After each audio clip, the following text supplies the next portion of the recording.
प्रमद बर' बिथाङा BPFनि दैदेनगिरि कर्मी बिथांमोनखौहाय जबरदस्तिबो गावनि पार्टियाव हाबहैयो, गामसा गानहोयो। दा बाथ्राया बिराद सिरियास।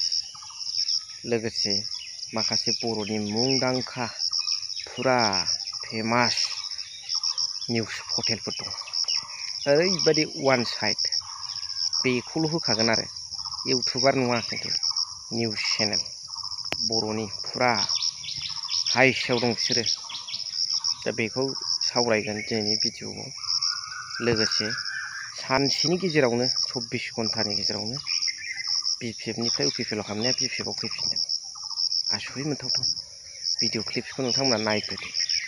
गसाइगाव डिस्ट्रिक्ट इउथ BPFनि वार्कारफोर जों साधारन वार्कार,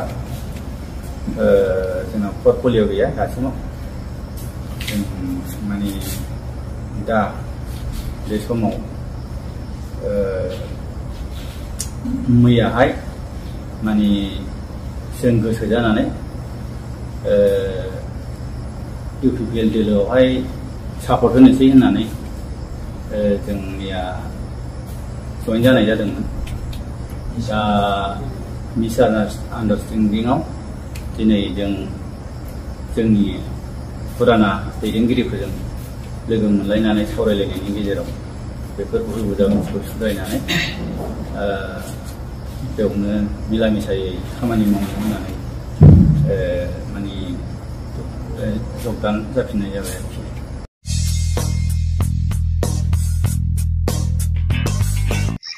जोंना बर'नि मुंदांखा निउस पर्टेलफोर दं, चेनेलफोर। इउटुबार नङा, खिन्थु इउटुब चेनेल नङा। इउटुब चेनेलबा आलदा बुंनो हायो, बखिनो हायो। नाथाय माखासे निउस पर्टेलफ्राव माखासे रुल्स थायोना, बिथांमोना निउस फोसावनायनि रावबो मिथियै गैलाना। बे साइन्टिफिक मुगायाव बयबो मिथिजोबसिगौ। गावसोरखौल' इसिग्राब मिथिग्रा जोंनि निउस पर्टेला बिराद गाइडलाइनजों थांगासिनो दं।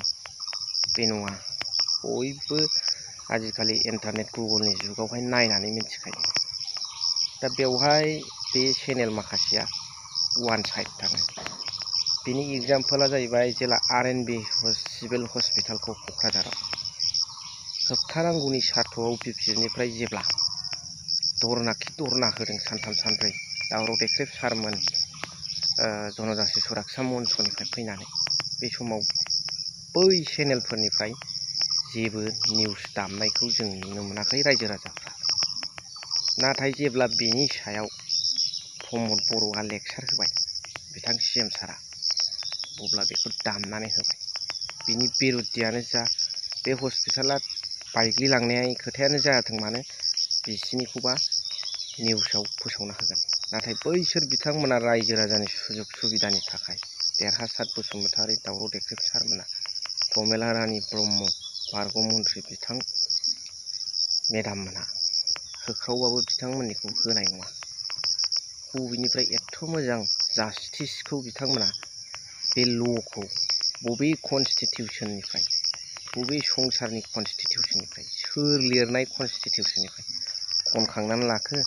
बिराद साबायखर बे निउस चेनेलफोरनिसिम। रायजो राजाफोरखौ मिथिखायो। दा ओंखायनो बेवहाय बिथांमोना अनेक साननांगौ दं। मोनसेल'जों खारफानाया निउस चेनेलफोरनि थाखाय थिग नङा। बेवहाय उनाव आख' फाख' जाहैनोबो हागौ। फोसावग्रा नालाय फोसावग्रा, जा हगा था गगा होना हो। लोगोसे प्रमद बर' सारखौथ' मिथिखाबाय, जबरदस्तिबो बिथाङा गुबुन पार्टिनि बिर'धि दलनि दैदेनगिरिफोरखौ गामसा गानहोयो, आर'नाइ गानहोयो। दा बेनिनो एगजाम्पोल हिसाबै राजु नार्जारि बिथां general secretary of UPPL central committee, बिथां सारा दा बावैसो सानसेल' हेरफेर BPFनि माखासे गोबां कर्मीफोरखौ UPPL आव बिथांनि दैदेननायावनो, राजु नार्जारि सारनि दैदेननायावनो सोनाय जादोंमोन। मार साब जालायदों आरो। दा बेवहाय बिथांमोना बिथांमोननि नीति आदर्शखौ सानसेयावनो बुजिनानै फिन BPF आव फैफिनदों। अब्ला नायदो रायजो राजाफोर, जोंखौ माबादि इउपिपिएल दला थगायगासिनो दं। आजिलके 4.5 বছর পার হয়ে গেল বিটিআর চুক্তি হোৱাত, কিন্তু আজিলৈকে বিটিচিত চাকৰিৰ ব্যৱস্থা আমি দেখিবলৈ পোৱা নাই।